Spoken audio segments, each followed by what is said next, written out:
बाळकृष्णलाल यांची वाङ्मयी सुप्रतिमा म्हणजे श्रीमद भागवत कथा। आणि या भागवत कथा अंतर्गत श्री क्षेत्र वडाळी भोई या ठिकाणी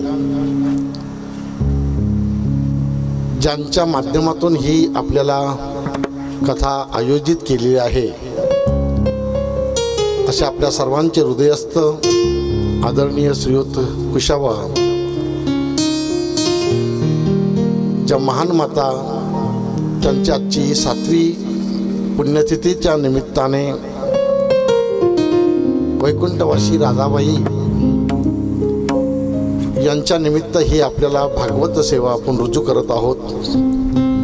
श्रीमद भागवत कथाच्या माध्यमातून आपल्या जीवनामध्ये एक अत्यंत विभूषित अशा प्रकारचं भक्तीचं प्रेम निर्माण व्हावं याकरता आपल्या सर्वांना एक हात जोडून विनंती आहे।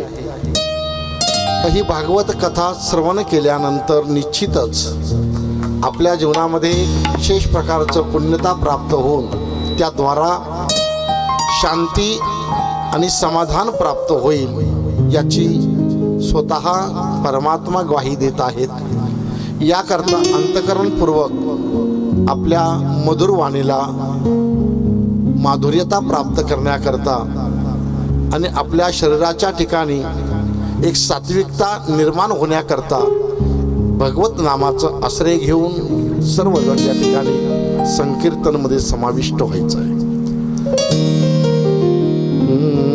श्री राधे राधे गोविंद गोविंद राधे श्री राधे राधे गोविंद गोविंद राधे श्री राधे राधे गोविंद गोविंद राधे श्री राधे राधे गोविंद गोविंद राधे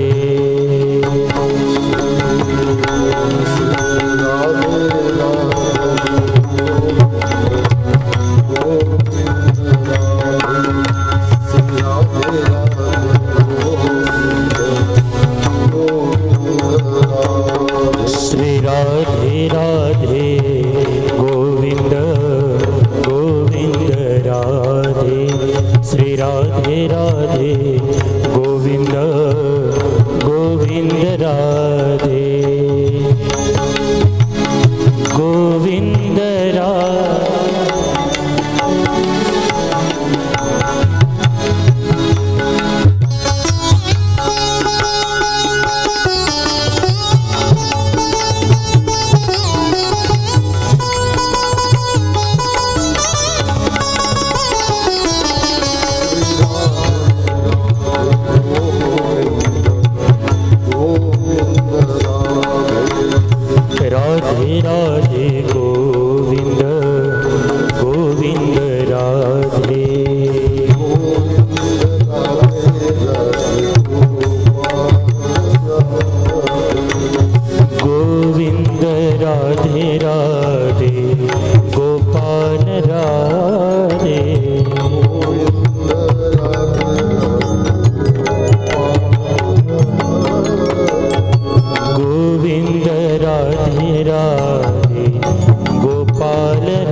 गोपाल राधे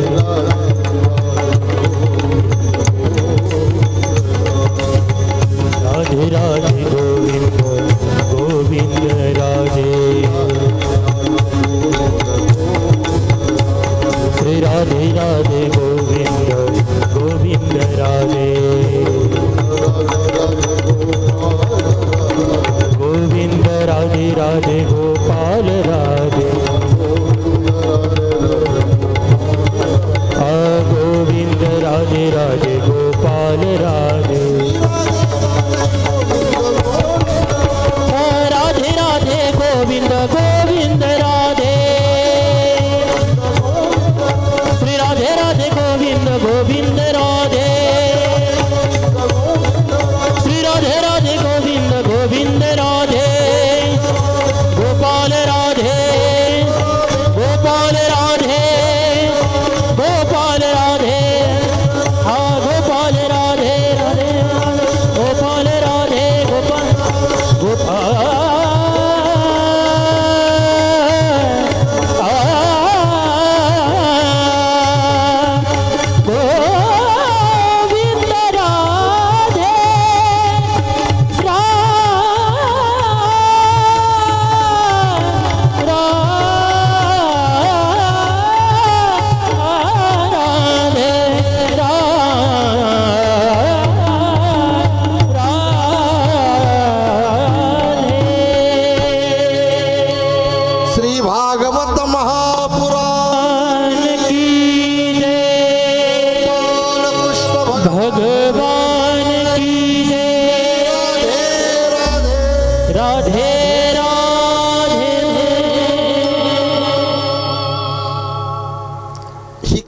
नैमिषारण्यामध्ये प्रारंभ होत आहे। सुतजी महामुनी शौनकजी महामुनींसहित 88,000 श्रोतांच्या मध्यभागी या कथेला प्रारंभ होत आहे। सुतजी महामुनी वयाने लहान आहेत आणि वयोवृद्ध आहेत ते शौनकजी।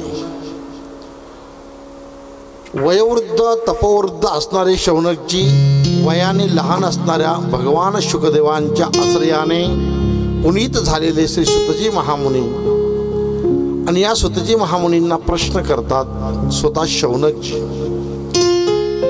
शौनकजी महाराज म्हणतात की हे भगवंत, या समग्र विश्वामध्ये आक्रांत झालेला आहे। प्रत्येकाच्या ठिकाणी अज्ञान स्वरूप असणाऱ्या आपल्या संपूर्ण जीवन कार्याचा वेध घेत असताना ज्यांचा मूळच अज्ञान स्वरूप आहे अशा अज्ञानामध्ये व्याकुळ झालेले सर्व जीव मात्र दुःखाच्या खाईमध्ये होरपळत आहे। कृपा करा गुरुजी की या अज्ञान रूपी अंधकारामध्ये आम्ही सर्वजण लोलुप्त आहोत।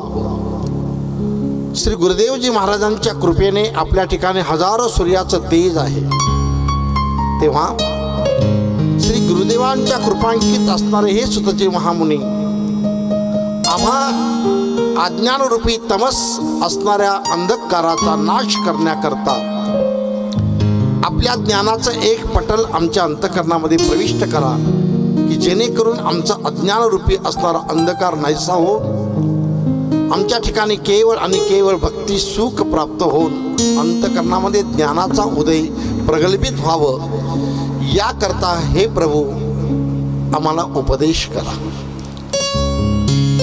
श्री शौनकजी म्हणतात, अज्ञान ध्वंस विध्वंस कोटी सूर्य समप्रभ सुधाई कथा मम कर्ण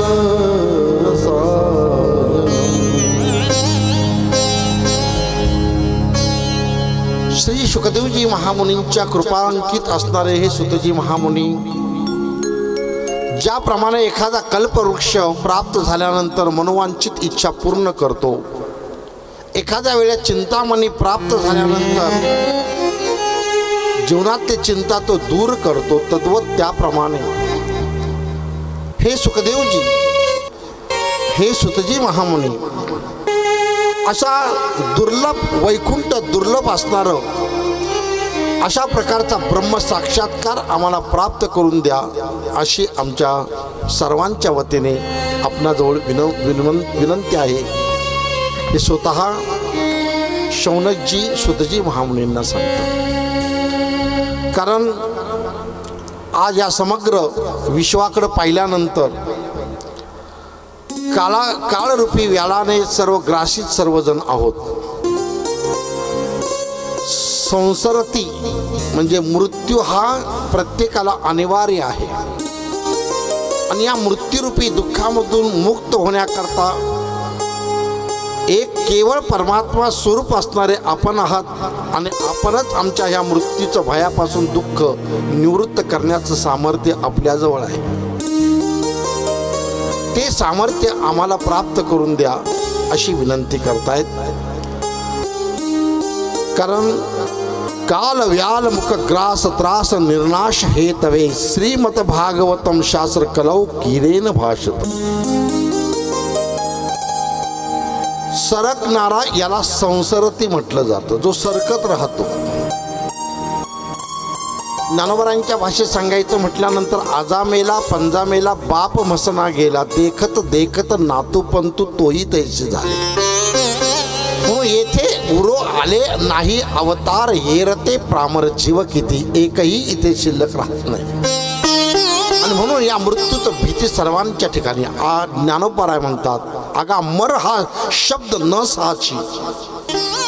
मर नाही मृत्यू हा शब्द सुद्धा कोणी सहन करत नाही, पण त्या मृत्यूच्या वाटेवर सर्वांनाच जावं लागतं. तेव्हा कृपा करून आम्हाला या मृत्यू भयातून निवृत्त करा ही विनंती श्री शौनकजी करतात. शौनकजींच्या या प्रश्नाने अत्यंतिक सुखरूप झालेले सुतजी महामुनींनी श्रीमद भागवत कथा जे आपल्या गुरुदेवांच्याकडून त्यांनी श्रवण केली होती ते या ठिकाणी व्यक्त करतात, आनंदित होतात. असं आहे की जो प्रवक्ता असतो त्या प्रवक्त्याला आनंदित करण्याचं सामर्थ्य जर त्या श्रोत्यांकडे असेल तर त्या वक्ता अत्यंत विलक्षण पद्धतीने आपल्याला ज्ञान सांगू शकतो. याचे एक कारण अनभिज्ञ होतात श्री शौनकजी महामुनी. वयाने श्रेष्ठ असतात पण अनभिज्ञ होतात आणि अनभिज्ञ होऊन ते सुतजी महाराजांना ते प्रश्न करतात. आणि म्हणून अभिज्ञाग्राकाप्तो वियोगो दर्थ या महान मायामोह निरासस्य वैष्णवे क्रियते क्रम.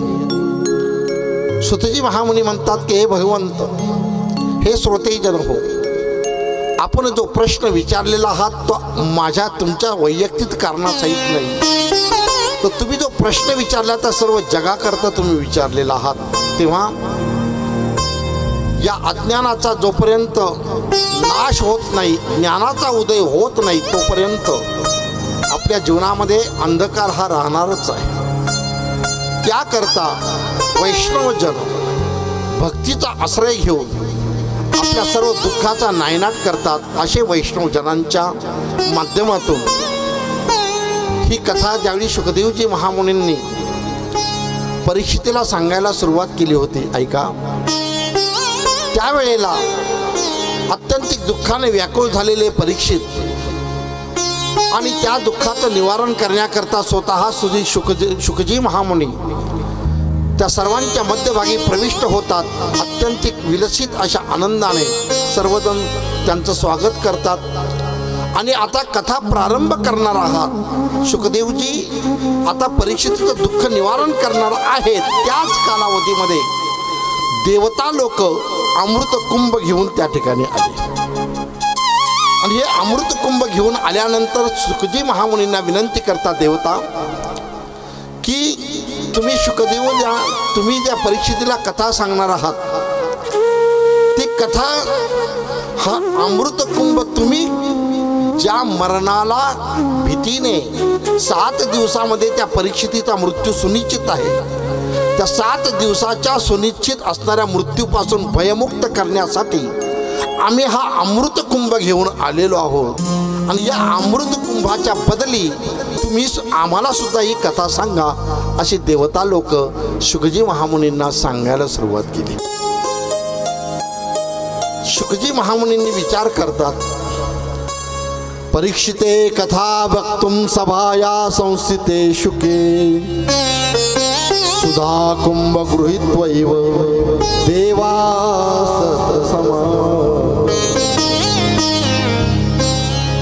देवांनी त्या ठिकाणी अमृत कुंभ घेऊन त्या बदली कथा सांगा अशा प्रकारचा विचार त्या ठिकाणी सांगितलं.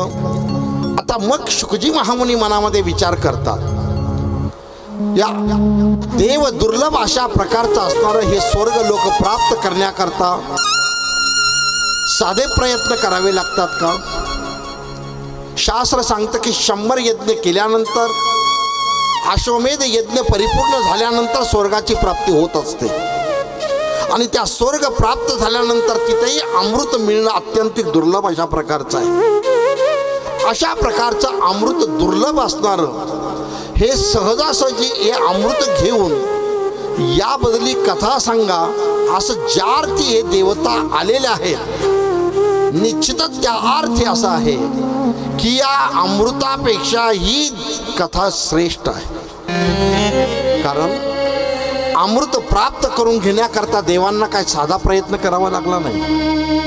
राक्षस समोरच्या बाजूला होते आणि त्या ठिकाणी अमृत समुद्र मंथनातून ते आलेलं अमृत कुंभ आहे, तो या देवत्यांना सहजासहजी प्राप्त झालेला नाही. असाध्य असणारा हे अमृत आणि हे असाध्य अमृत घेऊन ज्या अर्थी या ठिकाणी ते या बदली कथा सांगतात याचा अर्थ असा की या कथेमध्ये काहीतरी विशेषत्व आहे.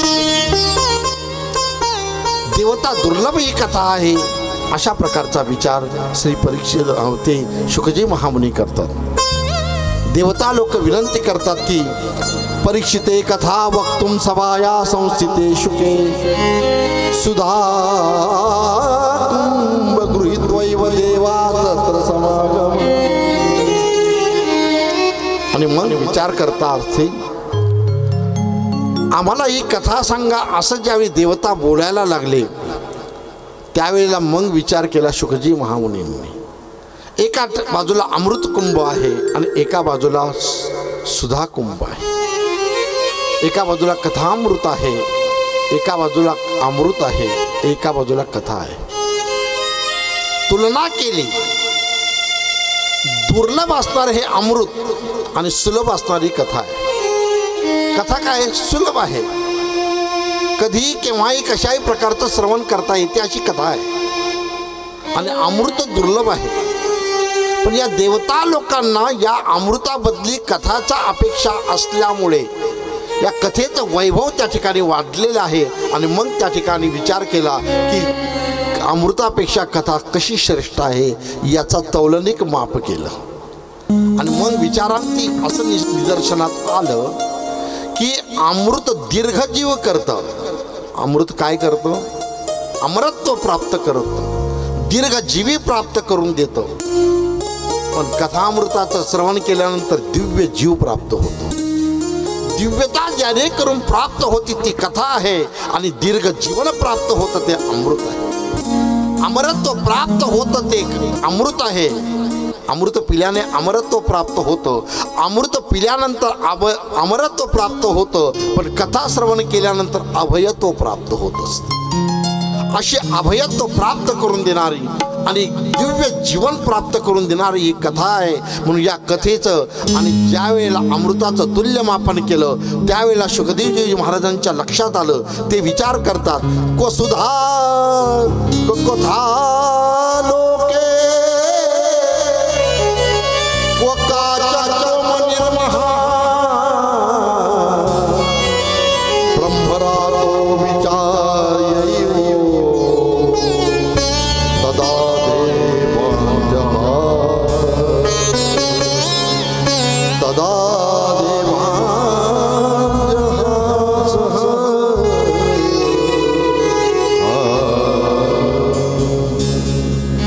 अरे कथा आणि अमृताची तुलना होऊ शकेल का? को काचा को मनीर महान. अरे सामान्य असणारी ते काचेचा तुकडा एका बाजूला आणि अत्यंतिक अमोघ अशा प्रकारचे असणारा हा मणी एका बाजूला, हे देवता लोक आलेत, हे देवता लोक व्यापार करण्यासाठी आलेत माझ्याकडे. आणि शुकजी महामुनींनी सांगितली नाही कथा, त्यांना परत पाठवलं. शुकजी महामुनी, खबरदार तुम्ही ही कथा ऐकाल तर ही कथा ऐकण्याचं सामर्थ्य तुमच्याकडे नाहीये. कदाचित मी तुम्हाला कथा सांगितली असते, पण तुम्ही व्यापारी म्हणून आलेला आहात, ठग आहात तुम्ही, ठग, चोर आहात.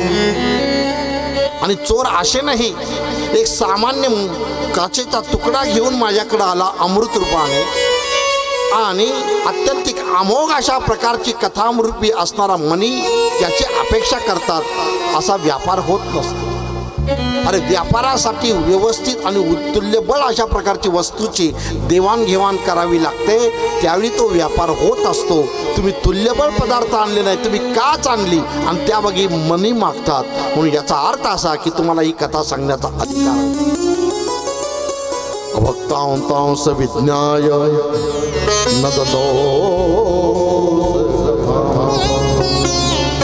श्रीमद् भागवती वार्ता सुरानामपि दुर्लभ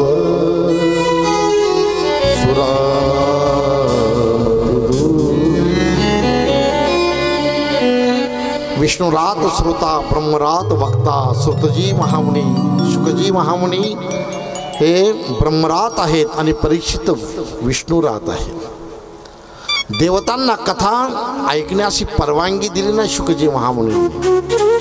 सुरानामपि दुर्लभ, देवता लोकांना सुद्धा ही कथा दुर्लभ अशा प्रकारची आहे. ही कथा सामान्य नाही, दुर्लभ आहे देवतांना, आणि ते आपल्याला सहज सायास प्राप्त होत आहे. अरे अमृत आणि कथा याच्यामध्ये फरक केला तर एक सायासाने मिळते आणि एक सुलभ मिळते. परंतु अमृत पिल्यानंतर अमरत्व प्राप्त होतं खरं, पण पुण्यक्षय आहे. एक महत्वाचा विचार सांग. स्वर्गामध्ये गेल्यानंतर क्षिणे पुण्य लोकम विशंती, मग तया पुण्याची पाऊटी सरे. स्वर्ग पुण्याने प्राप्त होत असतो, पण पुण्याने प्राप्त पडलेला मिळालेला स्वर्ग किंवा अमृत पण त्याचं क्षीणत्व होत असतं. जोपर्यंत आपली पुण्याची व्याप्ती आहे तोपर्यंत स्वर्ग लोक आहे. पण एकदा का पुण्याचा संचय आपला संपला का मग बाकी पुन्हा खाली यावं लागतं. कथेत तसं नाही. कथेमध्ये कल्मशापहम, पापाचा नाश होतो. कथेमध्ये पुण्याची वाढ होत असते आणि या कथेची पुण्याची वाढ होत असते आणि अमृताने पुण्याचा क्षय होत असतो. आणि म्हणून पुण्याचा वाढ होणारं आणि अमृताचा पुण्याचा क्षय होणारं हे अमृत आहे आणि पुण्याची वाढ होणारी ही कथा आहे. म्हणून ही कथा देवतांना दुर्लभ आहे. ही कथा देवतांना ऐकण्याचा अधिकार नाही. एक कारण. दुसरं कारण असं की देव शरीर हे भोक्तृत्व शरीर आहे. कथा देवांना का अवघड आहे तर देवांना का अधिकार नाही त्याचं कारण असं आहे का देवता शरीर हे देवता शरीर केवळ भोक्तृत्व रूपाने, पशु शरीर भोक्तृत्व आहे. म्हणून पशुकाय पाप पुण्य जाणती, उत्तम मध्यम भोग भोगिती, काही एक उपजताची मरती, बहिरे अंध होती पांगुळमुखी. पशुपक्षाधिक शरीर हे भोक्तृत्व शरीर आहे, देवताधिक शरीर हे भोक्तृत्व आहे. फक्त मानव शरीर आहे ते केवळ कर्तृत्व स्वरूपाने. आणि म्हणून केवळ आणि केवळ अधिकार मानवाला आहे कथा श्रवणाचा, देवतांना सुद्धा अधिकार नाही. ही जशी गोष्ट कळाली देवता लोक नाराज झाले आणि नाराज होऊन त्यांनी तडक ब्रह्मदेवाकडे गारानं सांगितलं. ब्रह्मदेवाला गारानं सांगितलं. ब्रह्मदेवाने विचार केला की असं तुम्ही अमृत कुंभ घेऊन सुद्धा तुम्हाला कथा सांगितली नाही शुकदेव, असं काय या भागवत कथेमध्ये वैशिष्ट्य आहे का जेणेकरून अमृत घेऊन सुद्धा नाकारली कथा, असं काय वैशिष्ट्य आहे. आणि मग सर्व शास्त्र एका तराजूमध्ये ठेवलं आणि केवळ अमृत एका तराजूमध्ये ठेवलं. आपलं कथा भागवत कथा एका तराजूमध्ये ठेवलं.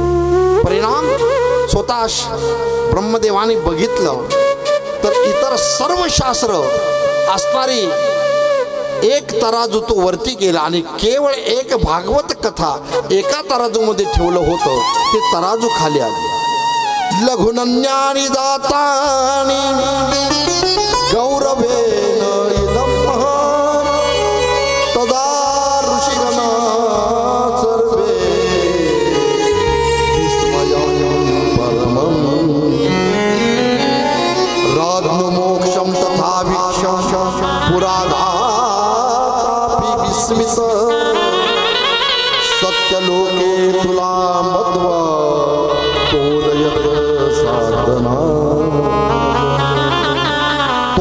साधनान्यजः.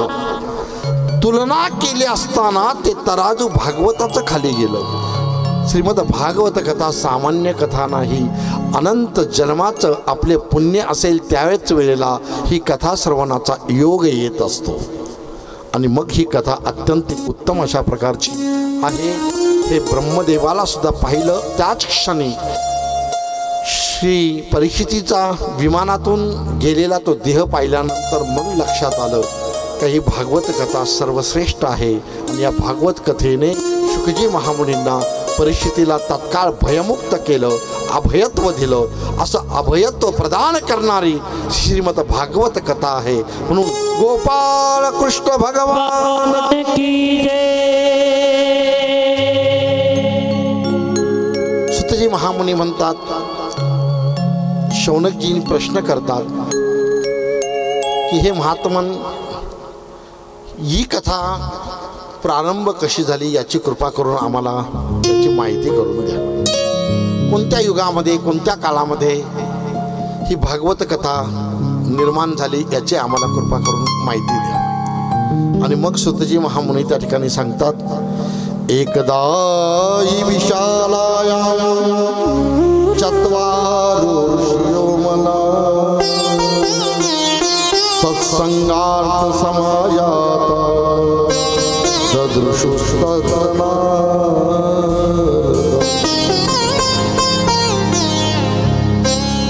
एकदा बद्रीनाथपुरीला स्वतः नारदजी ज्या ठिकाणी सनकादिक सनंदन सनक आणि सनद हे 4 ऋषी ज्या ठिकाणी तपश्चर्या करत होते त्या ठिकाणी स्वतः नारदजी तिथे गेलेले आहे.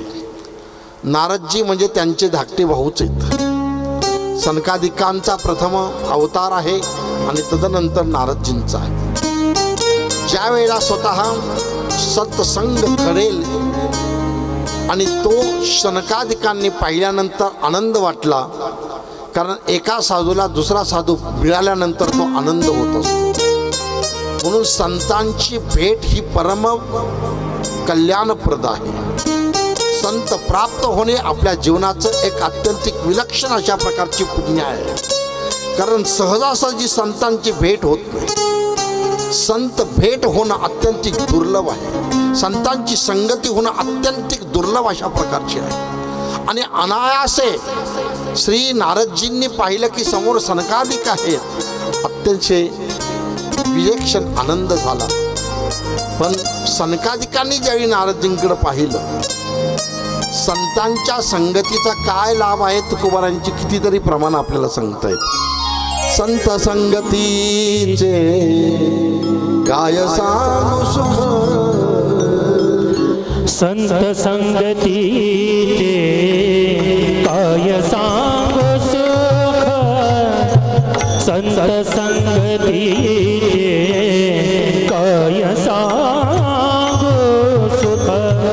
आपणा पारिखे नाही तेथे, आपणा पारिखे नाही तेथे. साधू थोर जाना, साधू थोर जाना, साधू थोर जाना, साधू थोर जाना, साधू थोर जाना, साधू थोर जाना.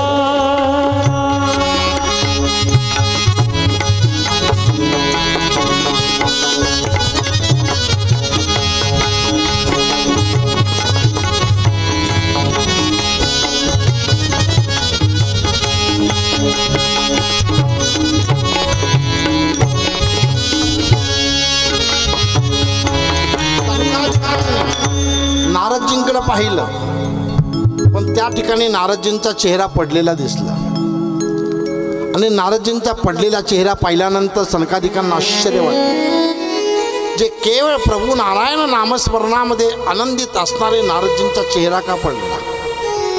असं नारदजींच्या ठिकाणातून काय वस्तू चोरीला गेली की जेणेकरून नारदजींना चेहरा पडलेला आहे? असं नारदजींना कुठल्या प्रकारचं दुःख झालं की जेणेकरून त्यांचा चेहरा पडलेला आहे?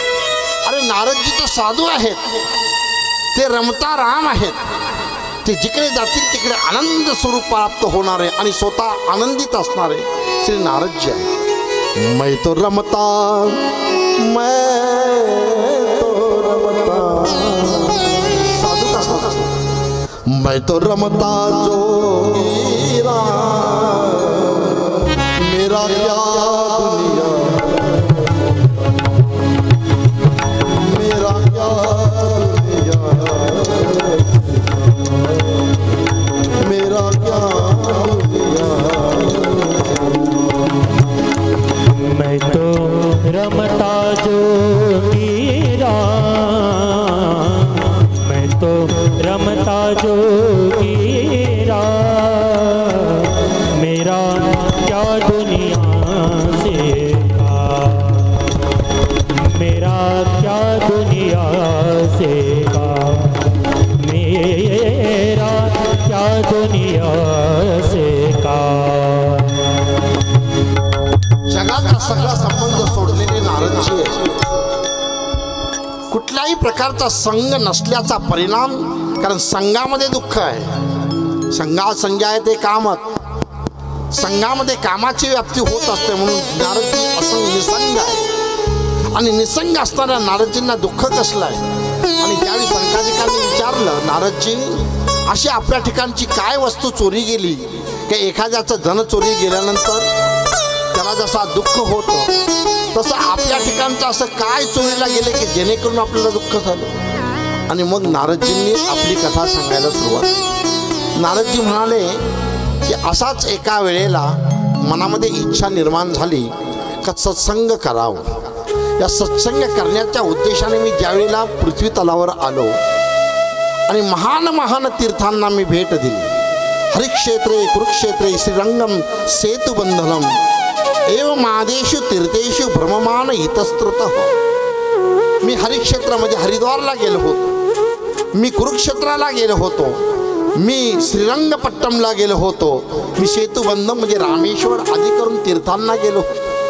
या सर्व तीर्थांचं भ्रमण करत होतो जेणेकरून त्या तीर्थांमध्ये मला संत भेटतील आणि त्याच्या माध्यमातून मला सत्संग घडेल आणि सत्संग घडल्यानंतर माझ्या जीवनाचं इति कर्तव्यता आहे की सत्संगाशिवाय जीवन अपूर्ण आहे। या उद्देशाने मी त्या ठिकाणी गेलो होतो। पण हाय माझ्या ठिकाणी त्या ठिकाणी दिसून आलं असं की एक एक तीर्थ जरी अत्यंतिक अमोघ जरी असली तरी त्या तीर्थामध्ये मला संत भेटले नाही।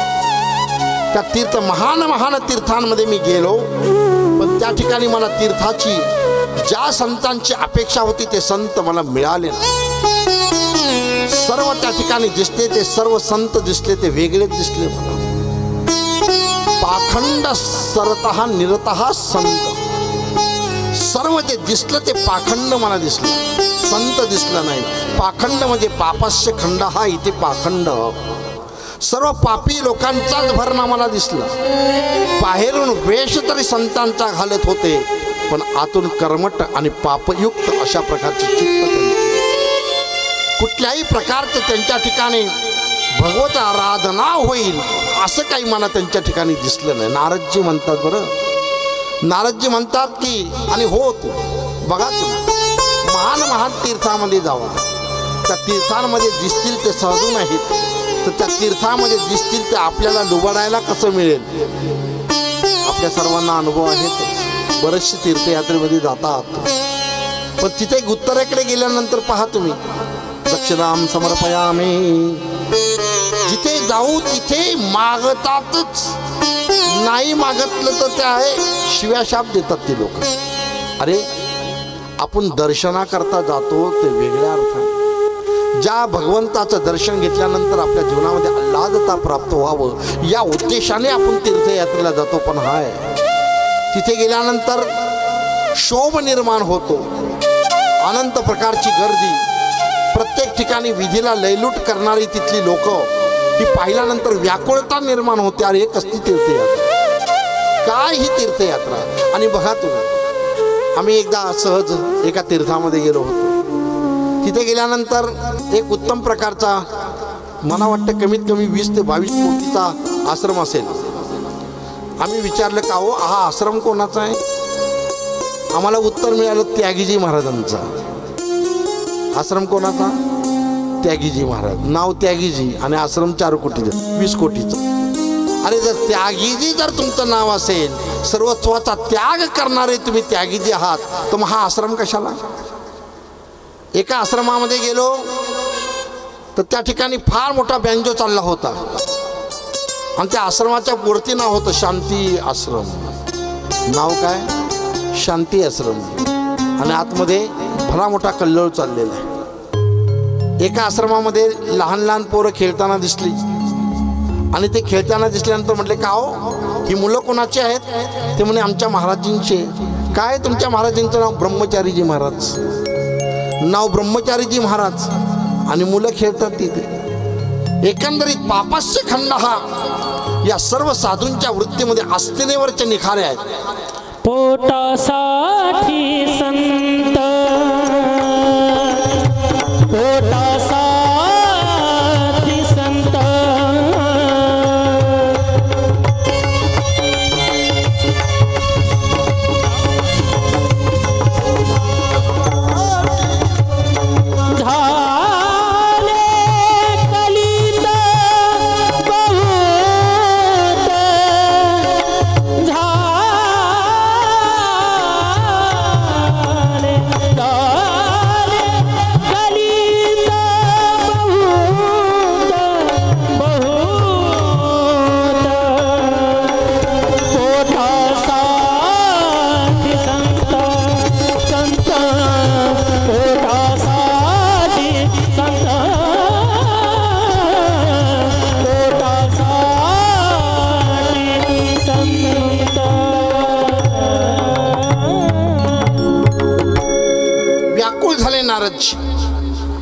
त्यांनी सांगितलं की ठीक आहे, या महात्म्यांमध्ये जर असा कलह चालत असेल, एका महाराजांचं दुसऱ्या महाराजांचं वर्चस्व सहन होत नाही, एका कीर्तनकार दुसऱ्या कीर्तनकाराला चांगला म्हणेलच असं सांगता येत नाही, एखादा कथेवाला दुसऱ्या कथेवाल्याला चांगलं सांगेलच असं सांगता येत नाही.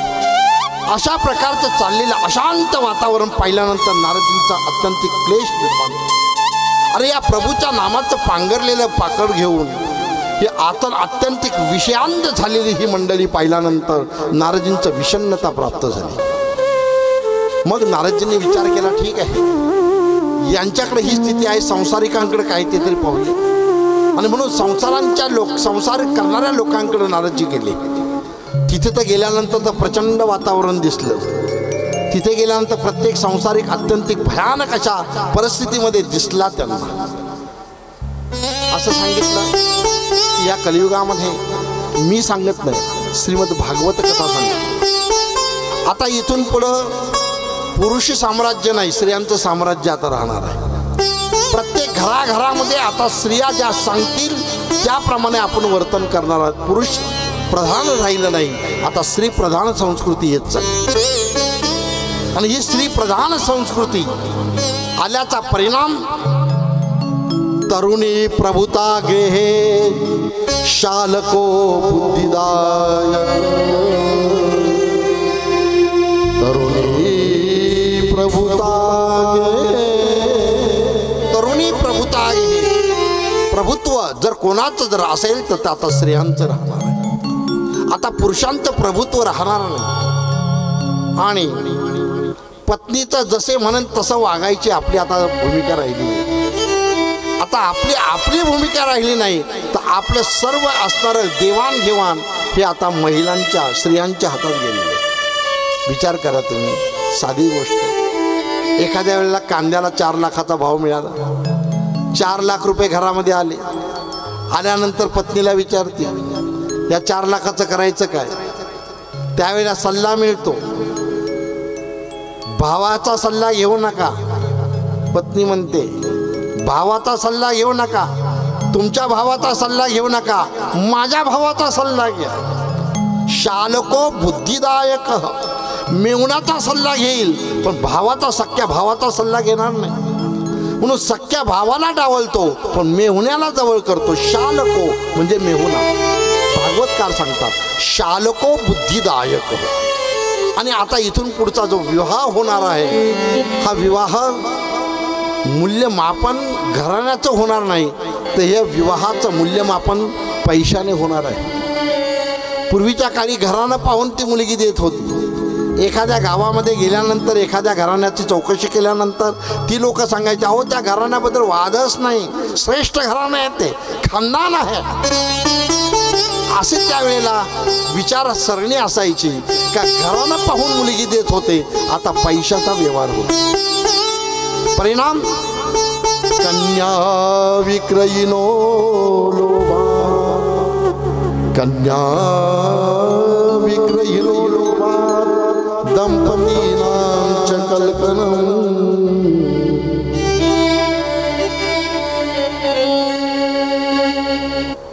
कन्या विक्रयिनो लोभात दंपतीनांच कलकनम. प्रत्येक घराघरामध्ये आता पती पत्नीचा वाद दिसेल आपल्याला. पती पत्नीबद्दलचा सातत्याने कलह पाहायला मिळेल. म्हणून अशा प्रकारचं संसारिकांकडे पाहिल्यानंतर मन अतिशय संसारिकही व्याकुळ आणि जे परमार्थ करणारे लोक आहेत ते सुद्धा पाखंडी आहेत. ही गोष्ट पाहिल्यानंतर एव पश्यन् कलेर्दोषान् पर्यटन्नवने महा. या कलियुगातील असणारे सर्व दोष पाहिल्यानंतर मग एक केलं, यामुनं तटमापन्नो यत्र लीला हरेर्भू. ज्या ठिकाणी भगवान प्रभू श्रीकृष्णाने ज्या लीला केल्या यमुनेच्या तीरावर, असं सगळं हे दोष पाहत पाहत त्या यमुनेच्या तीरावर नारदजी म्हणतात मी तिथे गेलो. सनकादिकांना सांगतायत. नारदजी म्हणतात त्या ठिकाणी मी गेलो आणि तिथे गेल्यानंतर माझ्या एक आश्चर्यकारक अशा प्रकारची गोष्ट निदर्शनास आली. यमुनेच्या तटावर गेल्यानंतर मला त्या प्रभूची बाललीला, प्रभूची पदकमले ज्या त्या यमुनेच्या तीरावर स्थिरावली, थरकली, त्या ठिकाणी पदस्पर्श झाल्यानंतर मनाला कुठेतरी शांतता लाभली, आल्हादता प्राप्त झाली.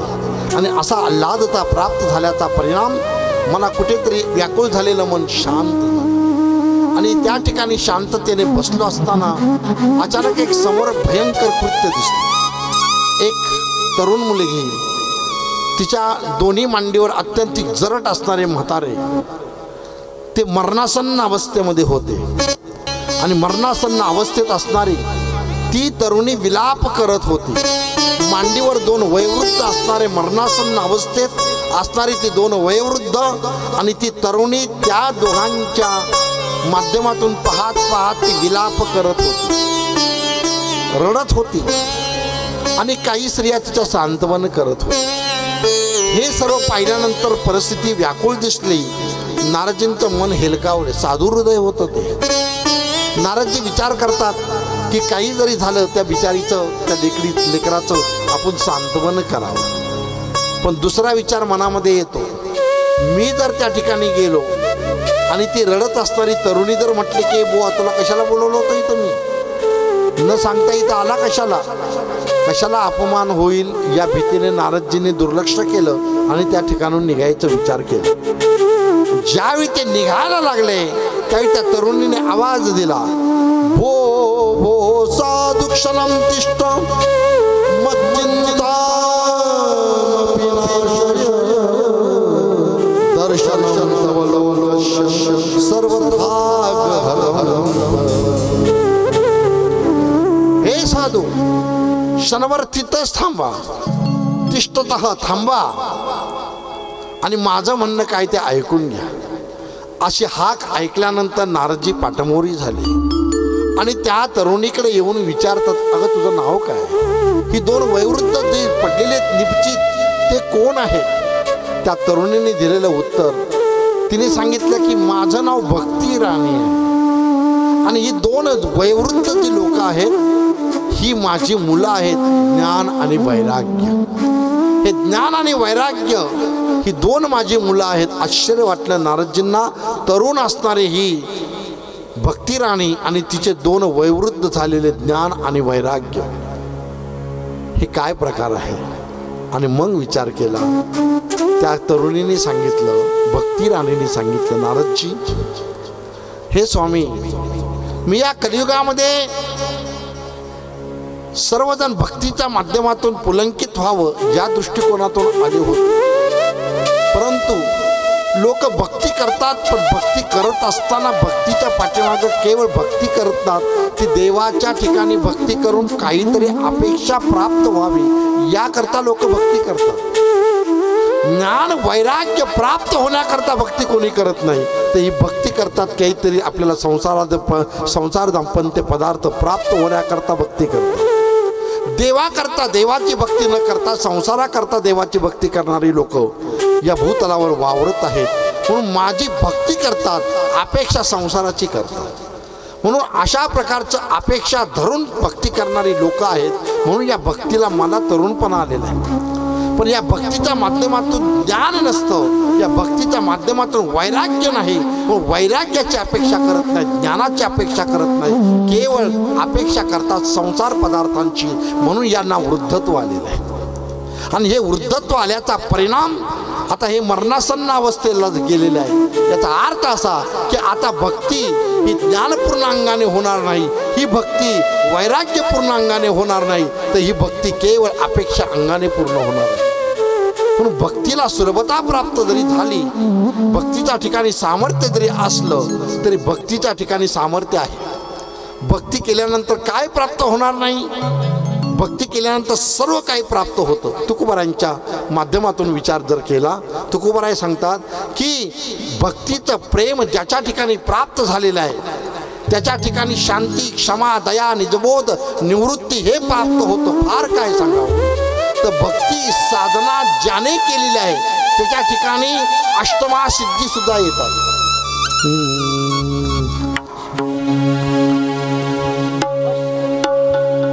अष्टमहासिद्धी ओढंगती द्वारी, अष्टमहासिद्धी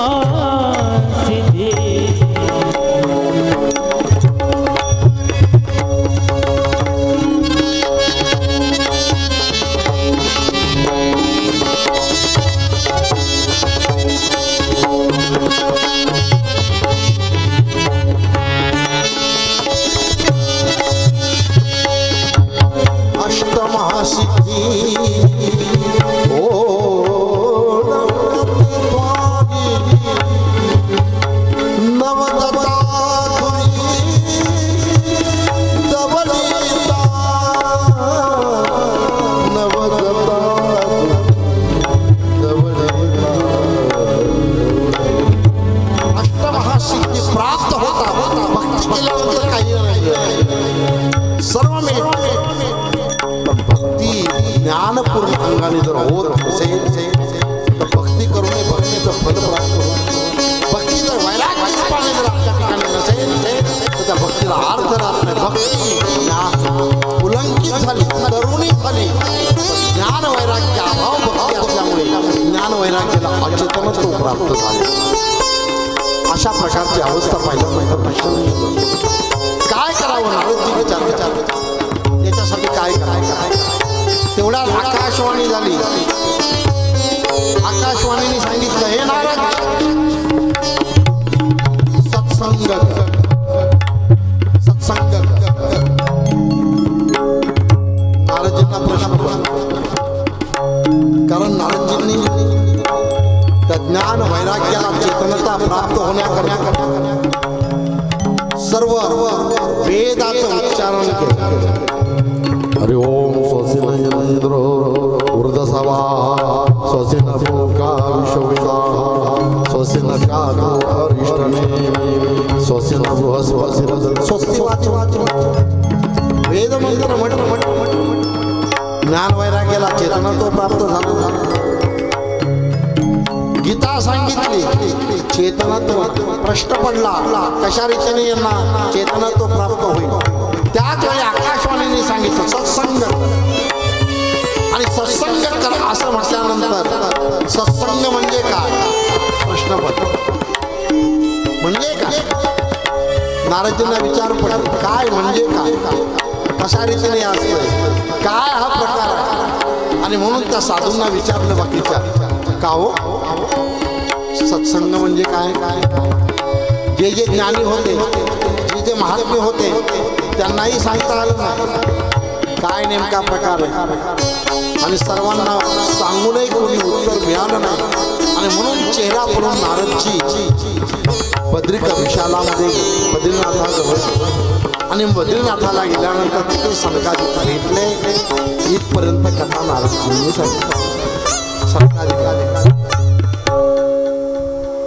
सनकादिकांनी नारदजींचं सर्व ऐकून घेतलं. नारदजी म्हटले हो. सनकादिक म्हटलं असं झालं का म्हटले हो.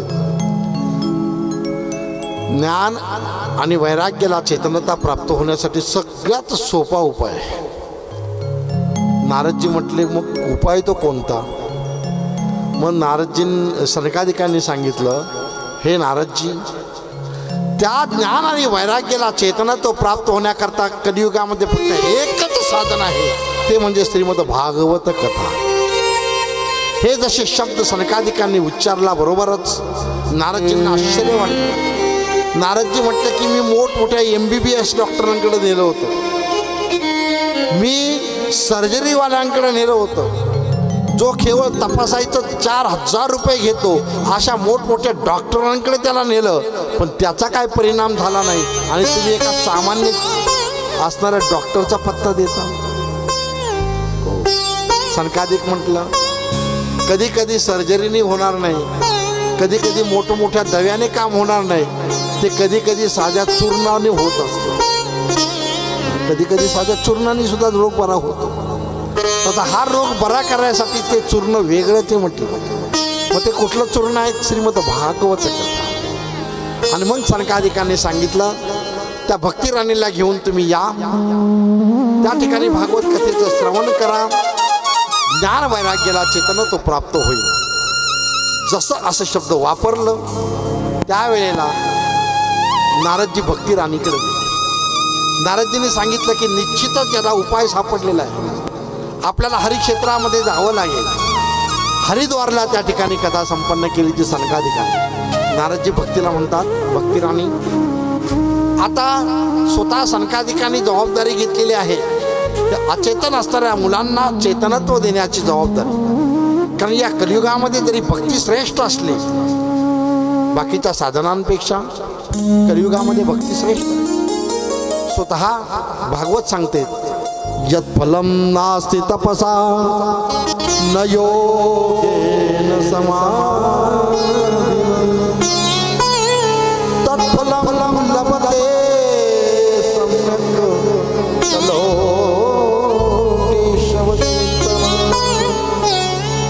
यत् फलं नास्ति तपसा ज्या तपाने फल प्राप्त होणार नाही.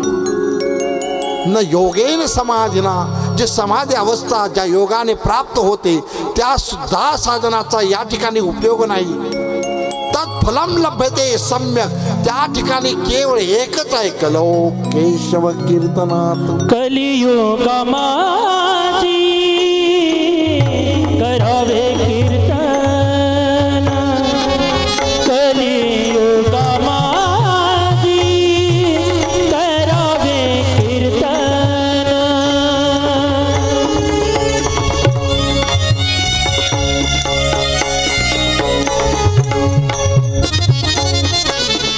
तेने नारायण देईला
8:15 वाजलेले आहेत.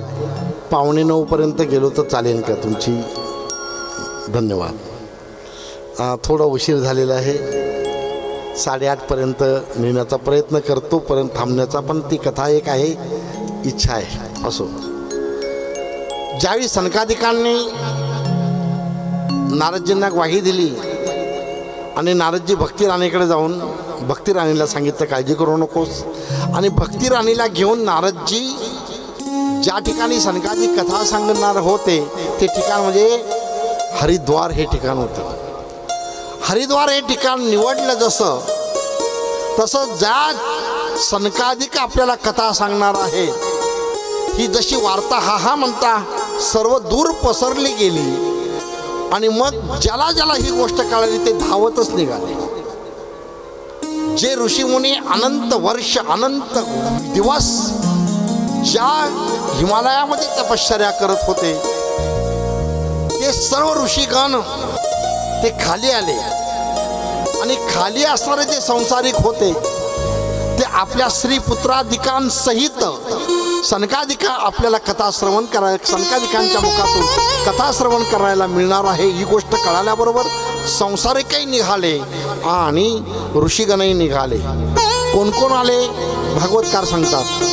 भृगुर वशिष्ठ चवनश्च गौतम मेघातिथिल देवल देवरातो रामस्तता गादिस्तस्य शाकलो मुकुंड पुत्राजित पिप्पलादा योगेश्वर व्यासपरादो शायाशुको जाजल मुख्या सर्वे कवी मुनिगिरा सर्वस्व सपुत्र शिष्या स्वश्रीभिरही प्रणयेत. स्वतःच्या स्त्रिय लेकरं मुलं बाळं घेऊन सर्व सनकादिकांची कथा श्रवण करण्याकरता सर्वजण त्या ठिकाणी समाविष्ट झाले आले. म्हणून कथा ही श्रवण करायची असेल तर मानाची अपेक्षा करू नका. या बसा. जगद्गुरु संत तुकोबाराय म्हणतात श्रवणाच्या मीशे पैसवे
जीवनामध्ये केवळ आणि केवळ तुम्ही सुखी व्हाल केव्हा श्रवण केल्याचा परिणाम आणि ते श्रवणाचं भाग्य आपल्याला प्राप्त होतंय। या सर्वांनी त्या ठिकाणी सनकादिकांच्या कथेला जाण्याचा विचार केला, धावत निघाले, पळत निघाले। आणि ज्या वेळेला सनकादिकांनी कथामृत श्रवण करायला सुरुवात केली, भक्ती राणी त्या ठिकाणी आली आणि भक्ती राणी त्या ठिकाणी आल्यानंतर ती आली ती सामान्य नाही, ती नाचतच आली। ती भक्ती राणी कथा श्रवणाने इतकी पुलकित झाली होती, ते वातावरण तेवढं सर्व भक्तिमय झालं होतं का त्या भक्ती राणीच्या ठिकाणी एक प्रकारची विशेष प्रकारची मृदुलता प्राप्त झाली आणि ती सर्वथैव अशा प्रकारची नाचत बागडत त्या ठिकाणी त्या कथेमध्ये प्रविष्ट झाली। आणि म्हणून ही कथा अत्यंतिक महत्त्वाची आहे। म्हणून भागवत कथा श्रवण केल्याचा परिणाम काय होतो? सदा सेव्या श्रीमद भागवती कथा यस्य श्रवण मात्रेन हरिचित्तं समाश्रयेत्। सदा सेव्या ही भागवत कथा म्हणे ऐकली होती आम्ही पाठीमागं नाही, ही भागवत कथा आम्ही वर्षापूर्वी ऐकली होती, कोणी म्हणतो 10 वर्षापूर्वी ऐकली होती, नाही। भागवत कथा सांगतात सदा सेव्या प्रत्येक क्षणा सेवन करा, कारण प्रतीक्षेन वर्धमाने ही भक्तीची अवस्था सांगितली की प्रत्येक क्षणाला तुम्हाला प्रीती वाढत जाते, प्रेम वाढत जाते। अंगी प्रेमाचे भरते, अंगी प्रेमाचे भरते, निघो उतार चढते। अंगी प्रेम रक्षणात्मक वृत्ती वाढते आणि सदैव आनंद वाटत असते, आल्हाद वाटत असतो। प्रेम लक्षणात्मक भक्तीचं एक सर्वश्रेष्ठ अशा प्रकारचं साधन ज्यांनी स्वीकारलेलं आहे त्याला कुठल्याही प्रकारचं दुःख येणार नाही। म्हणून भागवत कथेमध्ये भक्तीचं गान होत असतं आणि हे भक्ती श्रवण करतो जो त्याच्या जीवनामध्ये दुःख दारिद्र्य कधीच येऊ शकत नाही। म्हणून सदा सेव्या श्रीमद भागवती कथा भक्ती सुतोतो तरुणी गृहीत्वा प्रमैक रूपा सहसा विरासितो। श्रीकृष्ण गोविंद हरे मुरारी नाथेति नामानि मुहुर्वदन्ति। सकल भुवन मध्ये निर्जनास्ति धन्या निवसति हृदयेषां श्रीहरे भक्तिरेका। हरिरपि निजलोकं सर्वधातो विहाय प्रविशति हृदिदेशा भक्तिसूत्रोपनत। हरिरपि निजलोका सर्वधातो विहाय, जो भक्तिसूत्रामध्ये बांधला गेला तो प्रेमसूत्रामध्ये परमात्मा अडकला जातो आणि अशा भक्तीच्या माध्यमातून फक्त आणि फक्त परमात्मा जवळ येतो। अहो परमात्म्याची आल्हादिनी असणारी ती भक्ती आहे। भक्ती प्रत्येकाच्या भगवंत प्रत्येकाच्या हृदयामध्ये प्रवेश करतो असतोच तो, पण ज्या भक्ती करतो जो भक्त साधना करतो विशेष रूपाने परमात्मा त्याच्या हृदयामध्ये डोकावतो आणि हृदयात डोकावल्यानंतर पाहतो ते घर कसं आहे, ते घर स्वच्छ आहे का अस्वच्छ आहे ते पाहतो। डोकावल्यानंतर त्या ठिकाणी घरामध्ये अस्वच्छता दिसली तर जसं एखाद्या पाहुण्याला त्या अस्वच्छता रूपी घरामध्ये प्रवेश केल्यानंतर त्याला जसं वाईट वाटतं तसं देवाला वाईट वाटतं। आपल्या हृदयरूपी घरामध्ये ज्यावेळी भगवंताने डोकावलं आणि त्या डोकावल्यानंतर देवाने पाहिलं अरे याच्या घरामध्ये खूप घाण कचरा आहे, कामरूपी घाण, क्रोधरूपी घाण, मोहरूपी घाण, मदरूपी घाण, मत्सरूपी घाण, ही घाण ज्यावेळी सगळं तो परमात्मा पाहतो त्यावेळेला बाकी तो परमात्मा त्या घरामध्ये राहत नाही। कुठल्या घरात राहतो की ज्या आल्हादरूपी भक्ती ज्या घरामध्ये नांदते त्या घरामध्ये प्रवेश करतो। म्हणून भक्ती राणी काय करते की भक्ती राणी ते घर स्वच्छ करते। पहिल्यांदा भक्ती राणी काय करतं ते घरातले असणारे सर्व विकार ती बाजूला झाडून बाहेर काढते आणि अशी भक्ती राणी ज्या घरामध्ये राहते त्या घरामध्ये परमात्मा स्वतः येऊन विराजमान होतो. म्हणून भक्ती राणी महाभगवान की जय हो. अशा भक्ती राणीच्या माध्यमातून ही कथाचा श्रवण चाललेली आहे. आणि अशा प्रकारे त्या ठिकाणी सनकादिक कथा करतायत.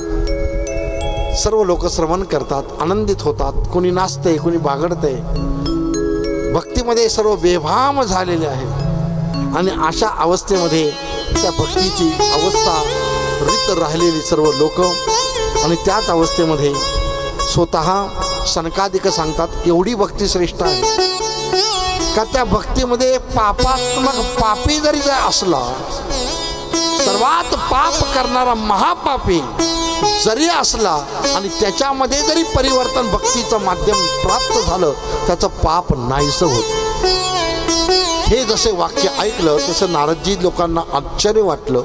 म्हणजे पाप नाहीसं होतं म्हणे. हो, ज्याने ही कथा श्रवण केली तो पापी नाही, महापापी जरी असला तरी त्याने ही कथा श्रवण केली त्याचं पाप निवृत्त होतं. एवढी शक्ती त्या भक्तीमध्ये आहे. महाराज असं कधी घडलंय का? म्हणे हो घडलंय. आणि मग सनकादिकांनी कथा सांगितली. ती कथा एक 10-15 मिनिटामध्ये सांगतो आणि मी थांबतो. आणि ती कथा सांगत असताना सांगितलं अत्र ते कीर्तयिष्याम इतिहास पुरातनम यस्य श्रवण मात्रेन पापहानी प्रजा. आता मी जो तुम्हाला इतिहास सांगणार आहे, सनकादिक सांगतात आणि मी सांगतो.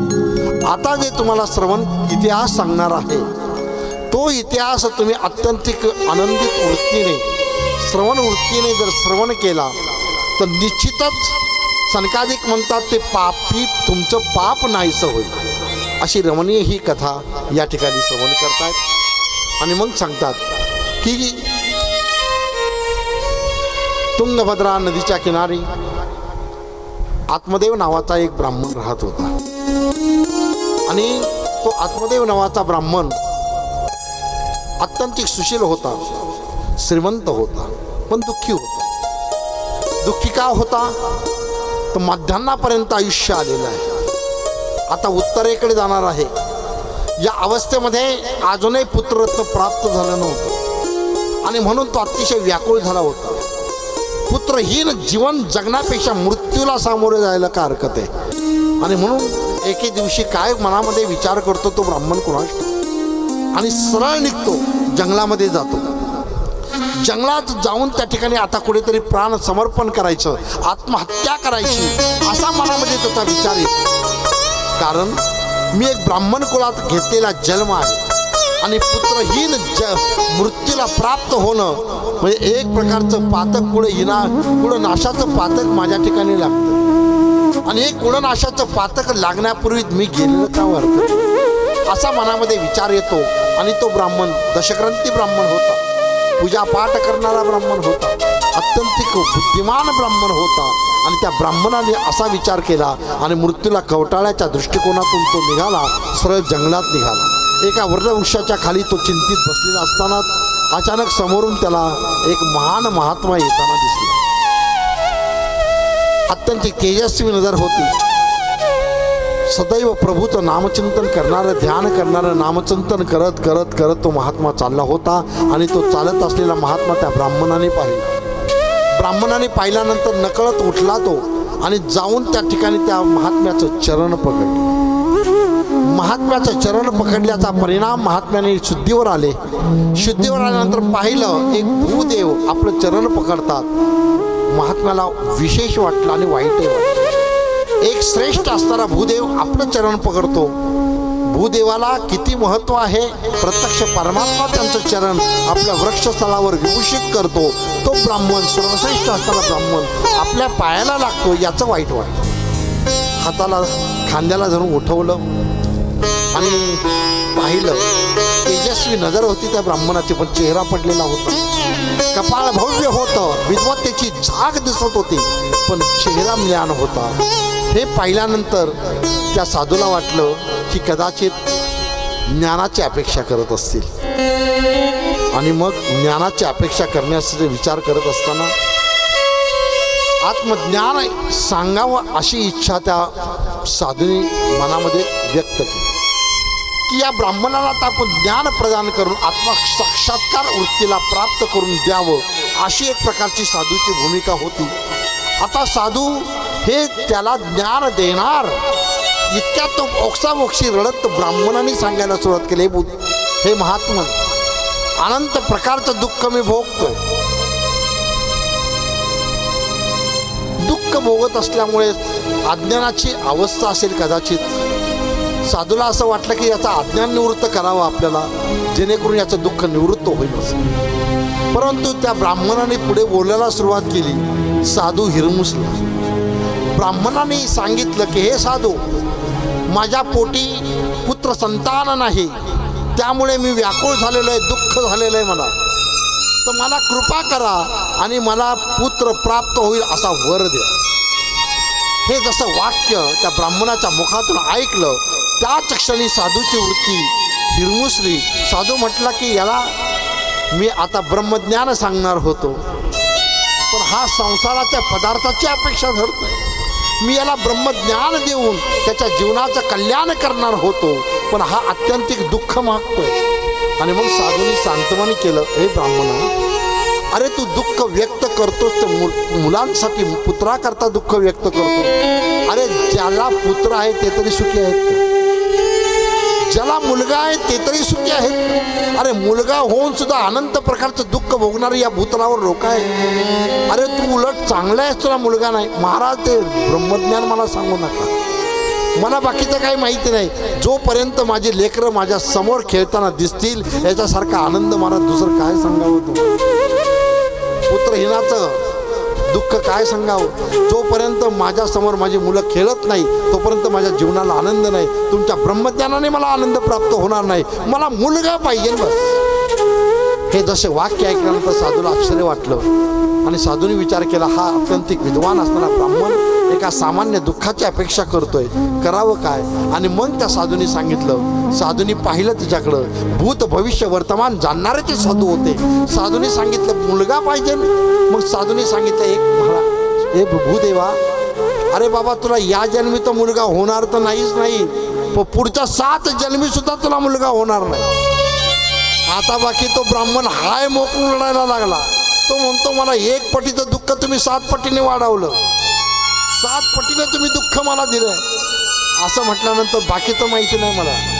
हे महात्मन, मला पुत्र प्राप्त होण्याचा जोपर्यंत वर देत नाही तोपर्यंत तुमचं चरण सोडणार नाही, नाहीतर याच चरणावर मी माझा प्राण समर्पित करेन आणि ब्रह्महत्येचं पातक तुम्हाला लागेल. साधू म्हटलं, हे घोटाळा झाला, मोठी गंमतच झाली. म्हटलं आता हा माझ्या पायावर जीव द्यायला निघाले.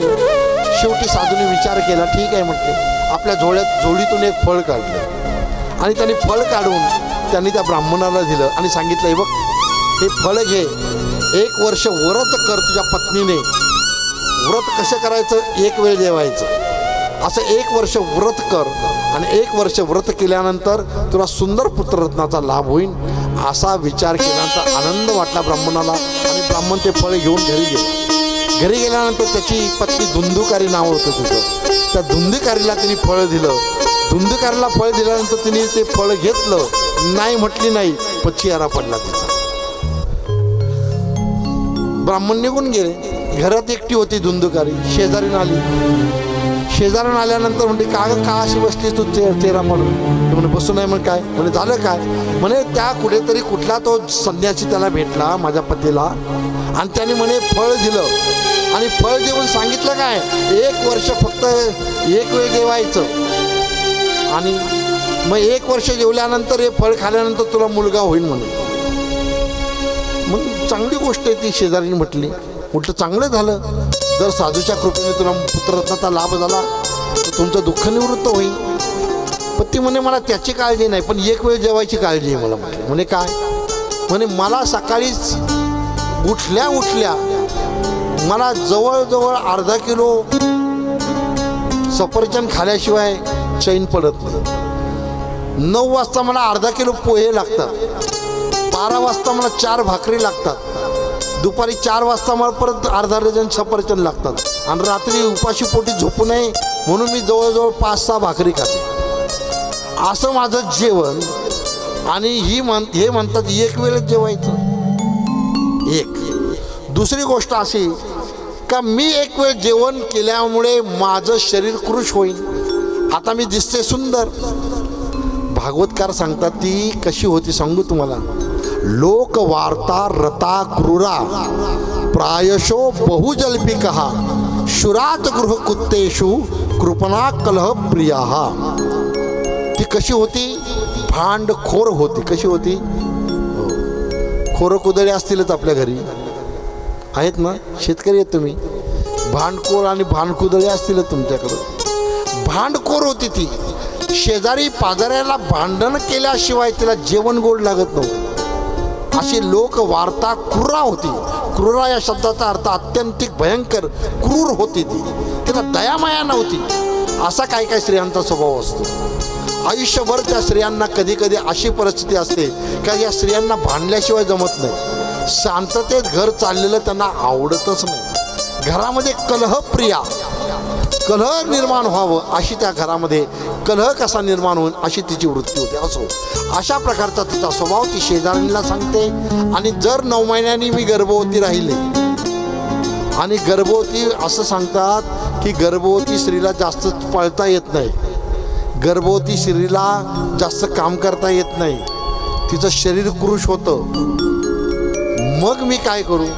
जर कदाचित घरामध्ये चोर शिरला किंवा भूकंप जर घरात आला आणि सगळे पळाले, मला जर पळता आलं नाही, मग वेगवेगळ्या ती कारणं सांगायला लागली. असं सांगितल्यानंतर शेजारी म्हटली अगं असं काही नसतं म्हणे, तू तुझ्या नणंदेला ठेव तू गर्भवती राहिल्यानंतर. ती तर म्हणे महाचोट्टी येते, चोरटी येते, ती काही माझ्या घरात तू चोरून नेईन. अशा प्रकारे ती फळ न खाण्याची बहाणे पाहत होती. शेजारीने कंटाळी म्हणे बाई तुला वाटेल तसं कर, मी चालले. मग थोड्या वेळाने तिची धाकटी बहीण आली आणि बहिणीला तिने हे सर्व दुःख सांगितलं. बहीण म्हटली याच्यात दुःख करायचं कारण काय? म्हणजे झालं काय? मला मुलगा झाला का मी तुला आणून देईन. प्रश्न मिटला. हां आता बहीण असावी तर अशी म्हटली. मग तिने सांगितलं असं कर, तू फक्त गरोदर व्हायचं नाटक कर, मला तर वर्षाला पाळणा हलतो, एखादं पोरग तुला देईन.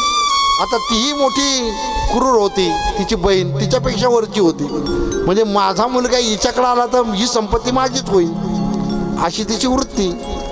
मग तिला ते पटलं हो. मग ती पटल्यानंतर ती म्हणे ठीक आहे तू मुलगा आणून दे. हिने आपलं गरोदर म्हणजे फळ काय करू म्हटले. म्हटलं टाक गाईला. त्या ब्राह्मणाच्या समोर ती गाई होती दावणीला. त्या गाईसुद्धा वांझ होती, तिला सुद्धा वासरू झालं नव्हतं. तर असं सांगितलं त्या आत्मदेवाच्या समोर एक झाड होतं, त्या झाडाला कधी फळं आली नव्हती म्हणे. तेव्हा म्हणजे असं कर ते फळ तू गाईला टाक. म्हणून तिने त्या धुंदुकाराने ते फळ गाईला चाललं. 1 वर्ष पूर्ण झाली. तिने गरोदर व्हायचं नाटक केलं. जसं तिला मुलगा झाला, कोणाला? तिच्या बहिणीला. रातोरात तिने मुलगा आणून दिला. सकाळी उठल्यानंतर पाहतोय आत्मदेव तर आपल्याला मुलगा झाला. एवढा आनंद झाला, त्या आनंदाच्या भरात सर्व गाव जेवण त्याने दिलं, नामकरण विधी केली. पण योग असा आला की ते करत असताना या गाईला सुद्धा मुलगा झाला. काय झाला? मुलगा झाला. लोक विचार करतात गाईला वासरू होतं, मुलगा होतो का? नाही, पण साधूचा तो वर होता, त्या गाईला मुलगा झाला. फक्त त्याचे कान गाईसारखे होते. आणि म्हणून नामकरण विधीच्या वेळेला सर्व लोक आश्चर्य करतात. म्हणजे एखाद्याचं भाग्य फळफळाला आल्यानंतर काय होईल सांगता येत नाही. आत्मदेवाचं भाग्य असं की त्याला मुलगा झालाच झाला, पण त्याचे वांज गाईला सुद्धा मुलगा झाला. भाग्योदयेन बहुजन्मनाम आत्मदेवस्य पश्यते देनवा बालप्रसूतस्य देवरूपी ती कौतुकम. अरे गाईला कुठे मुलगा होतो का? गाईला सुद्धा मुलगा झाला. अशा प्रकारचं नामकरण विधी झाली. आणि गाईसारखं कान असल्यामुळे त्याचं नाव गोकर्ण ठेवण्यात आलं. धुंदुकाने म्हटली माझा मुलगा आहे, माझंच नाव मी मुलाला देईन. आणि म्हणून धुंदुकारीच्या मुलाचं नाव धुंदुकार अशा रीतीने ठेवलेलं आहे. अशा रीतीने ही लहानाची मुलं मोठी होत चालली. वेळेअभावी मुलं मोठी पण झाली. जशी मुलं मोठी व्हायला लागली तशी तशी त्या मुलांमध्ये परिवर्तन व्हायला लागलं. एक मुलगा अतिशय संत वृत्तीचा झाला तर एक मुलगा चांडाळ झाला. क्रियत कालेन तव जातो तरुणोतन यावुभो गोकर्ण पंडितो ज्ञानी धुंदुकारी महाखलह. धुंदुकार नावाचा जो त्याचा मुलगा होता तो महाखल झाला. चोरी, लांडी, लवाडी, अनंत प्रकारच्या खोड्या, अत्यंत भयानक अशा प्रकारची लांडी लबाडी तो करू लागला. त्याच्या उलट गोकर्ण महान संत राहिला, सत्संग करत होता. अशा प्रकारचं ते मुलगा अतिशय चांडाळ होत झाला. जसा तो मुलगा मोठा होत चालला तसं भयानक अशा प्रकारचं तो मुलाचं क्रूरकृत्य निर्माण झालं. सर्व गाव हैराण झालं आणि हे सर्व कृत्य पाहिल्यानंतर आत्मदेवाला अतिशय वाईट वाटलं. आत्मदेवाने नाना प्रकारे त्या धुंदुकारीला समजावण्याचा प्रयत्न केला पण धुंदुकारीची समजूत नाही, उलट वाढत गेली. शेवटी आत्मदेव म्हणतो आता मला परत आत्महत्या केल्याशिवाय पर्याय. मुलगा होत नव्हता म्हणून आत्महत्या करायला लागला. आता चांडाळ मुलगा झाला म्हणून पुन्हा आत्महत्येचे विचार डोक्यामध्ये यायला लागले. लेकराला बोलवलं गोकर्णाला आणि गोकर्णाला सांगितलं बाबा रे, तुझ्या भावाचं कृत्य पाहून मला आता जगूशी वाटत नाही. काय करावं, माझ्या मनामध्ये दुःख सलतंय.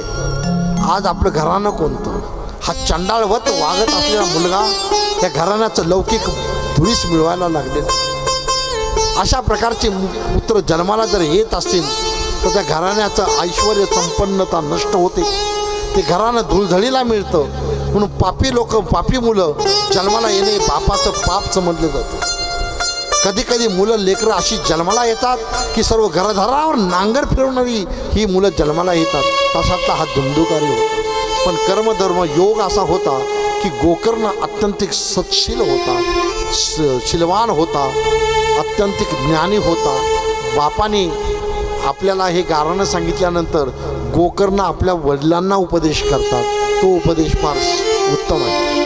गोकर्ण म्हणतो, त्याचे वडील म्हणतात, आत्मदेव म्हणतात, को तिष्ठामि को गच्छामि को मे दुःख व्यपोहे प्राणांस्त्यजानि दुःखेन हा कष्टम मम संस्थितम.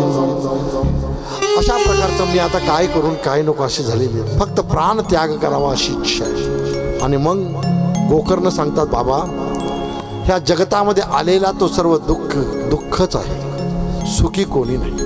जो देखे सो दुखिया बाबा सुखिया कोई नहीं. जो देखे सो दुखिया बाबा सुखिया कोई नहीं रे. गोकर्ण म्हणतात न चेंद्र से सुखम किंचित सुखम चक्रवर्तीना सुखमस्ति विरक्तस्य मुनिरेगा. बाबा, ह्या जगतामध्ये कोणी सुखी नाही, सर्व दुःखी आहे. न चेंद्रसे सुखम इंद्र. अरे बाबा, इंद्रदेव सुद्धा सुखी नाही. या भूतलावरचा चक्रवर्ती सम्राट सुद्धा हा सुखी नाही. आणि आपले संत सांगतात संसारामध्ये सुख नाही, सुख नाहीच नाही. 2 मिनिटं फक्त घेतो आपली, थोडं याबद्दल थोडंसं विश्लेषण करतो.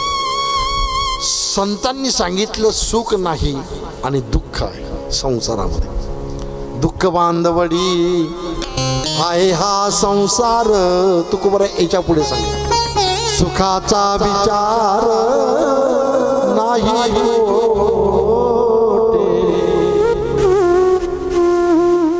सुखाचा विचार नाही कोठे. सुखाचा विचार सुद्धा करू नये. काय म्हटलं मी, थोडं सांगतो तुम्हाला. तुकोबराय म्हणतात संसारामध्ये दुःखच आहे.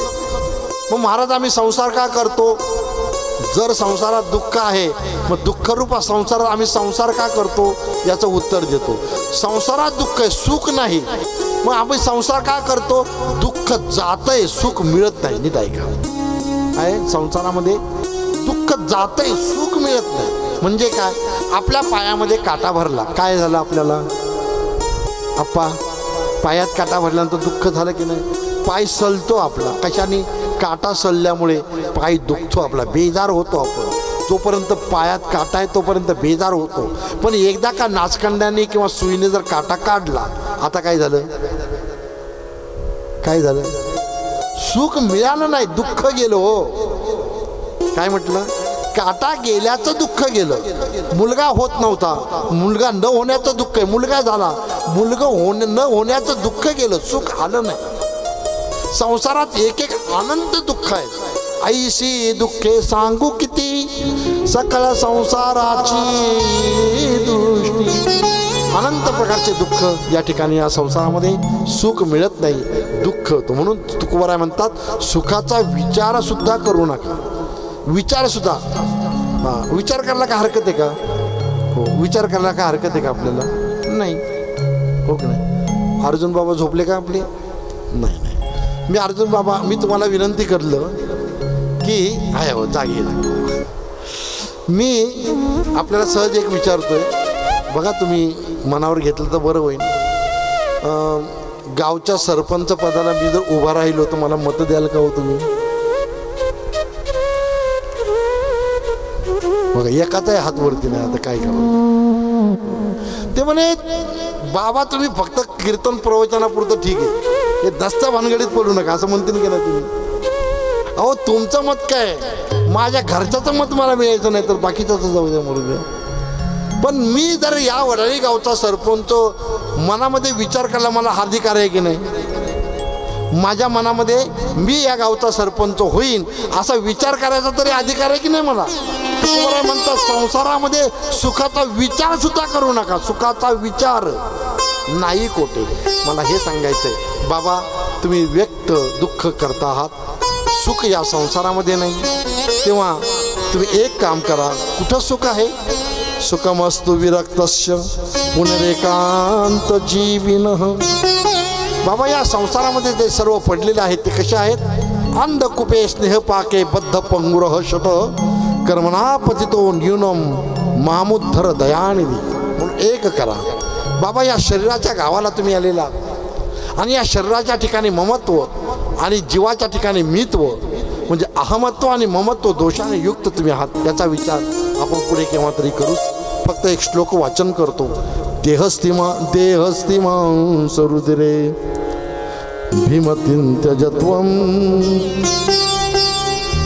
जाया सुतादिषु सदा ममतां विमुञ्चं पश्यानिशं जगदिदं क्षणभङ्गनिष्ठं वैराग्यरागरसिको भवभक्तिनिष्ठं. बाबा अस्ति मासाच्या शरीराला माझं म्हणता, मी म्हणता, आणि जाया सुता पत्नी अधिक पुत्रदाराला तुम्ही माझं म्हणता. जोपर्यंत मी आणि माझं म्हणता तोपर्यंत सुख मिळणार नाही. म्हणून काय करा, तुम्ही वनामध्ये नेऊन जावा आणि दशमस्त स्कंद भागवताचं तुम्ही परिपाठ करा. गोकर्ण बापाला सांगतात, बापाला पट्ट, बाप संन्यास घेतात. इकडे गोकर्णाने विचार केला, गोकर्ण तीर्थयात्रेला निघून जातात. इकडे मोकळं रान झालं कोणाला? धुंदुकारीला. आणि हा धुंदुकारीने भयानक प्रचंड अशा प्रकारचं त्यांनी क्रूरकृत्य करायला सुरुवात केली. 5 वेश्या त्यांनी घरात आणल्या आणि त्या वेश्यांचं उदारभरण करण्याच्या दृष्टिकोनातून राजघरामध्ये चोरी केली. वेश्यांनी एका रात्री विचार केला, आईसुद्धा जिवंत नव्हती, गळ्यातलं होतं नव्हतं तेवढं सर्व दागिने काढून घेतले आणि त्या आईने धसका घेतला आणि पाठीमागच्या विहिरीमध्ये जाऊन स्वतःला झोकून दिलं आणि तिने आत्महत्या केली. 5 वेश्यांच्या समवेत तो ब्राह्मण म्हणून घेणारा धुंदुकारी अर्हात होता. त्या रात्री त्या वेश्यांनी विचार केला की आणि राजघराला चोरी केली, उद्या परवा कधीतरी पकडले जाऊ, याच्याबरोबर आपली तुरुंगात रवानगी होईल, मग आता त्याचा निकाल लावू. म्हणून त्या रात्री झोपलेला असताना त्या खाटेवर त्या चौघींनी त्यावर हात आणि पाय बांधून टाकले. एकुणी जळजळीत निखारा आणला आणि ते निखारा आणून त्याच्या मुखामध्ये तसाच कोंबला. जळजळीत निखार तोंडामध्ये गेल्यानंतर हाय हाय करून तो मृत्युमुखी पडला. मृत्यू आला नाही, पिशाच्य स्वरूप त्याला प्राप्त झालं. पिशाच्य. काही दिवसांनी गोकर्ण आले आणि गोकर्ण आल्यानंतर पाहिलं की त्या रात्री घरामध्ये थांबल्यानंतर चित्रविचित्र आवाज येऊ लागले.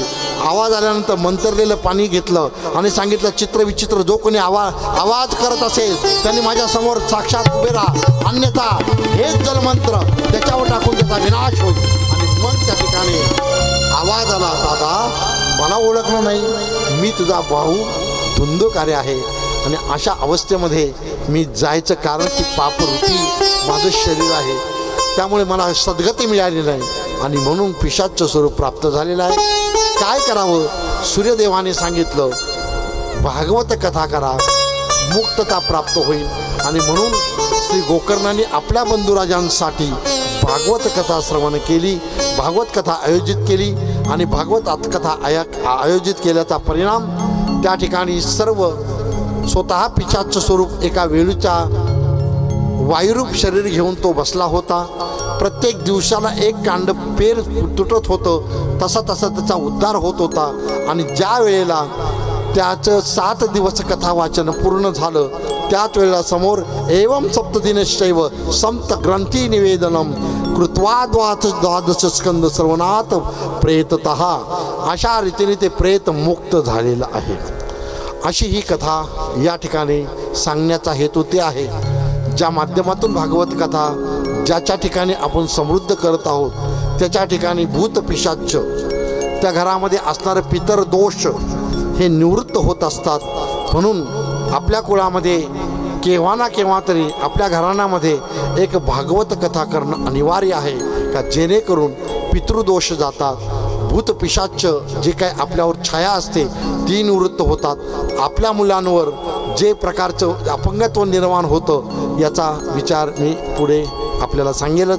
फक्त आज ही कथा या ठिकाणी संपन्न होत असताना मी आपल्याला विनंती करतो की उद्यापासून ही कथा श्रवण करण्याच्या दृष्टिकोनातून जास्तीत जास्त संख्येने या ठिकाणी आपण प्रवृत्त व्हाल अशी मी आपल्या वडाळी भोई आणि परिसरातील लोकांना या ठिकाणी विनंती करतो.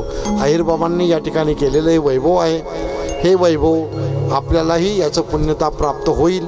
कारण ज्या वेळेला गोकर्णाने ही कथा सांगितली, कथा केली, त्यावेळेला पिशाच्च स्वरूप असणारं त्या धुंदुकारीला दिव्य देह प्राप्त झाला, पण बाकीच्या लोकांना तो देह प्राप्त झाला नाही. बाकीच्या लोकांनी विचार केला की म्हणते अशा प्रकारचं पिशाच्च निवृत्त झालं, आम्ही तर माणसं आहोत, आमचा का उद्धार झाला नाही. आणि मग त्यांनी सांगितलं, श्रवणस्य विभेदेन फलभेदो संस्थितः, तुम्ही जे श्रवण केले त्या श्रवणामध्ये भेदयुक्त अंतकरणाने श्रवण केलं, पण त्या पिशाच्याने अभेदयुक्त अंतकरणाने श्रवण केलं म्हणून त्याचा उद्धार झाला. तुमचा जर उद्धार व्हावा असेल तर तुम्ही अभेद स्वरूपाने ही कथा श्रवण करा, तुम्हालाही साक्षात्कार प्राप्त होऊन तुमचाही सर्वांचा उद्धार होईल. अशा गोकर्णाने त्यांची सांत्वना केली. आपणासही मी विनंती करतो, आपणही ही कथा श्रवण करा. मी आज प्रौढीवादाने नाही, पण मी माझ्या सद्गुरूंचं किंवा माझ्या पूज्य पिताश्री वैकुंठवासी गुरुवर्य मारुतीबाबा चव्हाण यांच्या कृपाप्रसादाने मी आपल्याला शब्द देतो की तुम्ही आज या क्षणी तुम्ही मनवांछित इच्छा या ठिकाणी प्रगट करा अंतःकरणामध्ये, आणि 7 दिवसांनी ती जर इच्छा पूर्ण न झाली तर मग तुम्ही मला दंड पाहिजे तो करायला मी भोगायला तयार आहे. बघा तुम्ही प्रयत्न करू. तुम्ही आता या ठिकाणी या ग्रंथाचं दर्शन करा. हे ग्रंथ नाही, हा प्रत्यक्ष भगवान श्रीकृष्ण परमात्मा आहे. असं सांगितलं की भगवान श्रीकृष्ण परमात्मा निजधामाला गेल्यानंतर आपली प्रतिमा, आपली जी असणारी जी विग्रह स्वरूप आहे तो या ग्रंथामध्ये शब्दांमध्ये समाविष्ट केलेला आहे. म्हणून भागवत कथा करत असताना भागवतातले संस्कृतचे श्लोक हे पदोपदी श्रवण करा. हे श्लोक मी जे म्हणतोय हे श्लोक म्हणजेच प्रत्यक्ष भगवान श्रीकृष्ण परमात्म्याचे विग्रह स्वरूप आहे असं समजून या ठिकाणी श्रवणाला या. उद्या मातावर्गांना विनंती, आपणही जास्तीत जास्त संख्येने या कथेला या. उत्तम ही कथा आहे, वायकारणी काही बोलणार नाही याची मी ग्वाही देतो.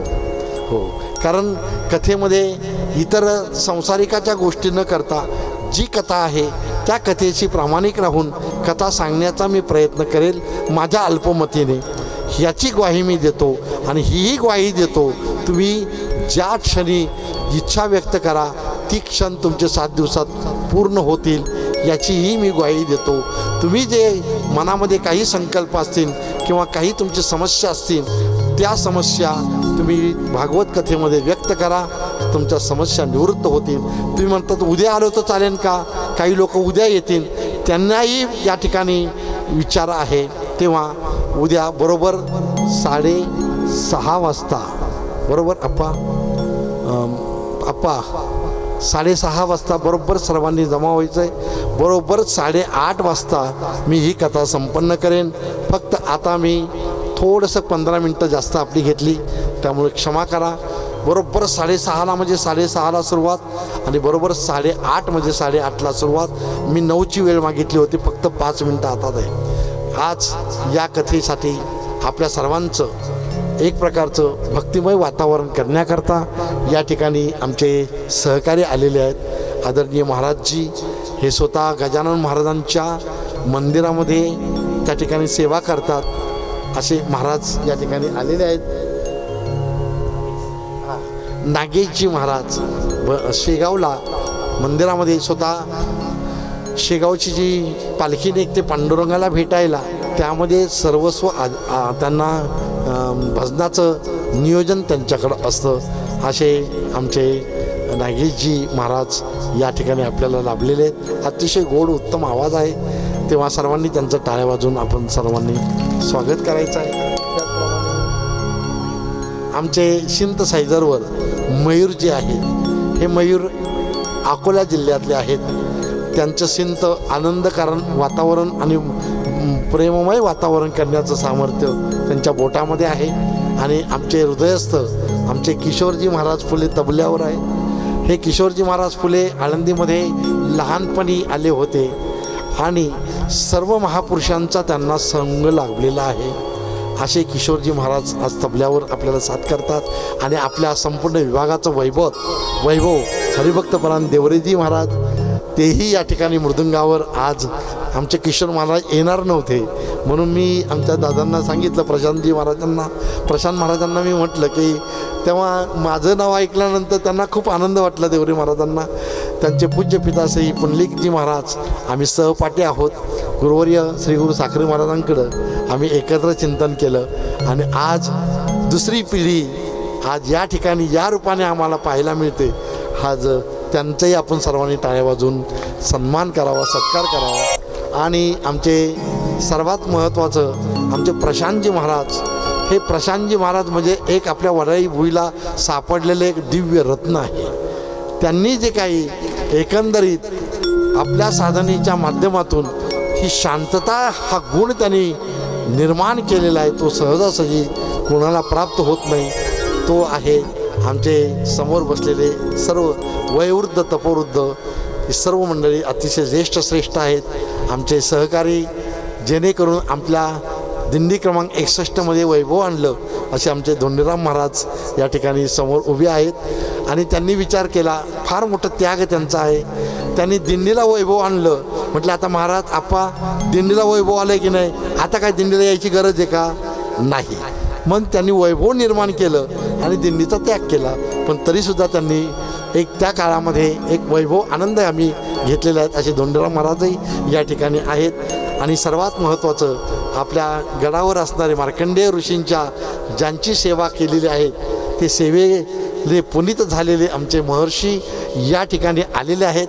आणि मगाशी मला खूप आनंद वाटला, तुम्ही जन्मोजन्मी जरी काशी यात्रा केली पण एकदा जरी मार्कंडेयाची वारी केली तर 100 काशी यात्रा केल्याचं फल केवळ मार्कंडेय पर्वताचं दर्शन घेतल्याचं फल आहे.